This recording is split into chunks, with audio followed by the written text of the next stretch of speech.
আজি ৭৬ সংখ্যক গণৰাজ্য দিৱস দেশৰ বিভিন্ন প্ৰান্তৰ লগতে অসম বংগ সীমান্তৰ তামাৰহাটৰ মাছখিলিত গণৰাজ্য দিৱস পালন দৃষ্টি ছ'চিয়েল ৱেলফেয়াৰ ছ'চাইটি NGO আয়োজন কৰা গণৰাজ্য দিৱসত অসম আৰু পশ্চিম বংগৰ দেশপ্ৰেমিক ৰাইজ উপস্থিত থাকে দৃষ্টি ছ'চিয়েল ৱেলফেয়াৰ ছ'চাইটি আয়োজন কৰা গণৰাজ্য দিৱসত পতাকা উত্তোলন কৰে অসম চৰকাৰৰ অৱসৰপ্ৰাপ্ত কৃষি বিষয়া আব্দুল খালেক মণ্ডলে পতাকা উত্তোলনৰ পিছত পৰিৱেশৰ প্ৰতি সচেতনতা বৃদ্ধিৰ বাবে আৰু পৰিৱেশ সুৰক্ষাৰ বাবে দৃষ্টি ছ'চিয়েল ৱেলফেয়াৰ ছ'চাইটি NGOৰ তৰফৰ পৰা প্ৰায় 200 গছপুলি বিতৰণ কৰে গোলকগঞ্জৰ পৰা আব্দুল মতেলে ৰিপৰ্ট অৰুণোদয় আসাম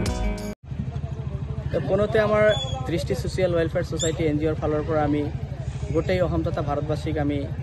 ৭৬ সংখ্যক প্ৰজাতন্ত্ৰ দিৱস উপলক্ষে আন্তৰিক অভিনন্দন প্ৰীতি আৰু শুভেচ্ছা জ্ঞাপন কৰিছোঁ আজি আমাৰ দৃষ্টি ছ'চিয়েল ৱেলফেয়াৰ ছ'চাইটি NGOৰ কাৰ্যসূচী মুতাবিকে আমাৰ আছিল ৰাতিপুৱা 8:10 আমাৰ জাতীয় পতাকা উত্তোলন কৰিলে আমাৰ NGOৰ অন্যতম মুখ্য উপদেষ্টা লগতে আমাৰ অসম চৰকাৰৰ অৱসৰপ্ৰাপ্ত কৃষি বিষয়া মাননীয় আব্দুল খালেক মণ্ডল সাহেবে আমাৰ এই বৃহত্তৰ অঞ্চল আমাৰ নৈচাপুৰ মেছপাৰা আমাৰ নিচেই ওচৰত থকা পূৰ্ব পলিমাৰী গৰুমাৰচৰ গাঁৱৰ নিয়াৰ এবাউট 200 মানুহ আমাৰ আজিৰ এই প্ৰজাতন্ত্ৰ দিৱস উপলক্ষে জাতীয় পতাকা উত্তোলনৰ কাৰ্যসূচীত অংশগ্ৰহণ কৰিছিল আজি আমাৰ NGOৰ ফালৰ পৰা আমি আৰু এটা সহযোগী কাৰ্যসূচী হিচাপে হাতত লৈছিলোঁ পৰিৱেশ সম্পৰ্কীয় সচেতনতা বৃদ্ধিৰ কাৰণে আমাৰ গছপুলি বিতৰণ আপোনালোকে সবেই জানে আমি প্ৰতিটো কাৰ্যসূচীত আমাৰ মূল কাৰ্যসূচীৰ লগতে আমাৰ এডিশনাল যেটো কাৰ্যসূচী থাকে আমাৰ গছপুলি বিতৰণটো আমি একেলেথেৰিয়াভাৱে চলাই লৈ গৈছোঁ আজিও আমাৰ NGOৰ ফালৰ পৰা 200খন গছৰ পুলি আমি উপস্থিত থকা প্ৰতিগৰাকী ৰাইজৰ হাতত আমি চুলি দিলোঁ লগতে আমি প্ৰতিগৰাকী ৰাইজক অনুৰোধ জনাইছোঁ যাতে আমি গছপুলিখিনি ৰোপণ কৰাৰ মাজতে সীমাবদ্ধ নাথাকি সংৰক্ষণৰ ব্যৱস্থাখিনি কৰোঁ আপোনালোকে সকলোৱে জ্ঞাত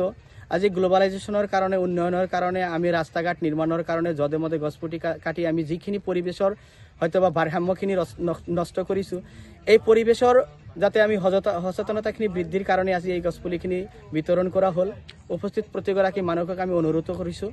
লগতে আমাৰ বিভিন্ন সংস্থা আৰু সংগঠনক অনুৰোধ জনাওঁ আপোনালোকে বিভিন্ন কাৰ্যসূচীৰ লগত গছপুলিখিনি বিতৰণ কৰাৰ কাৰণে এটা ব্যৱস্থা কৰক লগতে আমাৰ প্ৰতিগৰাকী ৰাইজক অনুৰোধ কৰক যাতে গছপুলিখিনি ৰোপণ কৰি এটা সময়ত সংৰক্ষণৰ ব্যৱস্থা কৰে নহলে হয়তোবা আজিৰ পৰা 15-20 বছৰ পিছত কিন্তু ইয়াৰ এটা বিৰূপ প্ৰভাৱ কিন্তু আমাৰ ওপৰত পৰিব উপস্থিত থকা প্ৰতিগৰাকী ৰাইজক আৰু এটা আমি অনুৰোধ জনাইছিলোঁ যাতে আমাৰ প্ৰতিগৰাকী ল'ৰা ছোৱালী কোন ল'ৰা ছোৱালী যিখিনি আজি স্কুলত গৈ আছে ইহঁতক যাতে আমি কোৱালিটি এডুকেশ্যনখিনি দিব পাওঁ প্ৰপাৰ এডুকেশ্যনখিনি আমি দিব পাওঁ আৰু ভৱিষ্যতৰ সুনাগৰিক হিচাপে আমি গঢ়ি তুলিব পাওঁ এইখিনি আজি আমাৰ NGOৰ কাৰ্যসূচী আছিল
উপলক্ষে জাতীয় পতাকা উত্তোলন করবেন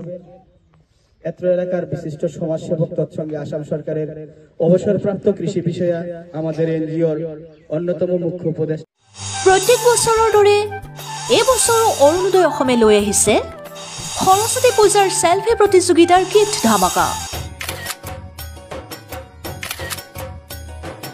ইচ্ছুক প্ৰতিযোগী পুৰুষ মহিলা উভয়ে সৰস্বতী পূজাৰ মণ্ডপত এখন সেলফি ফটো তুলি আমাৰ 9957282244 এই হোৱাটছএপ নম্বৰত প্ৰেৰণ কৰিব লগতে নাম আৰু ঠিকনা প্ৰতিযোগীসকলৰ ভিতৰত প্ৰথম দ্বিতীয় তৃতীয় স্থান বাছনি কৰাৰ লগতে 5 জন প্ৰতিযোগীক নিশ্চকনি বঁটা প্ৰদান কৰা হ'ব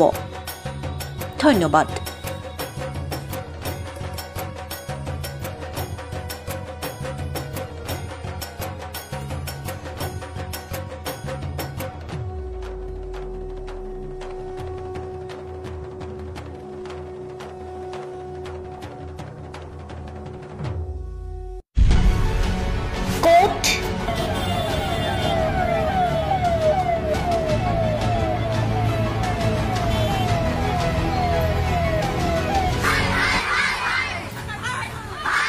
কিয়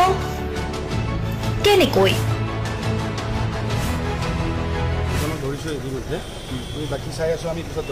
দুৰ্নীতি ৱাইফজনীয়ে কৈছে বোলে এওঁ মোৰ হাজবেণ্ড আপুনি কোন হে ক'বলৈ এওঁ অবৈধ বুলি অনিয়ম ভ্ৰষ্টাচাৰ একো নায়কতাবাদ এতিয়াৰ পৰা আৰু নহ'ব আমি দিম সত্য বাতৰি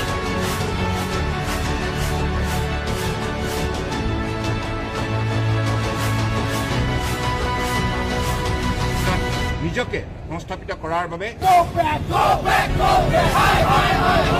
শুদ্ধ ৰূপত নিৰ্ভীক নিৰপেক্ষতাৰে আমি সাজু অসমৰ উন্নয়নমূলক যাত্ৰাই আজি এক নতুন দিগন্ত ভৰি দিছে অসমৰ ৰাইজৰ পৰা আমি সদায় আশীৰ্বাদ বিচাৰো আমি এনেকৈ যাতে আমাৰ জননী জন্মভূমিক সেৱা কৰি যাব বিচাৰো অৰুণোদয় অসম নিৰ্ভীক নিৰপেক্ষ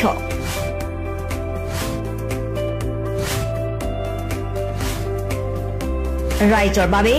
ৰাইজৰ পক্ষত অৰুণোদয় অসম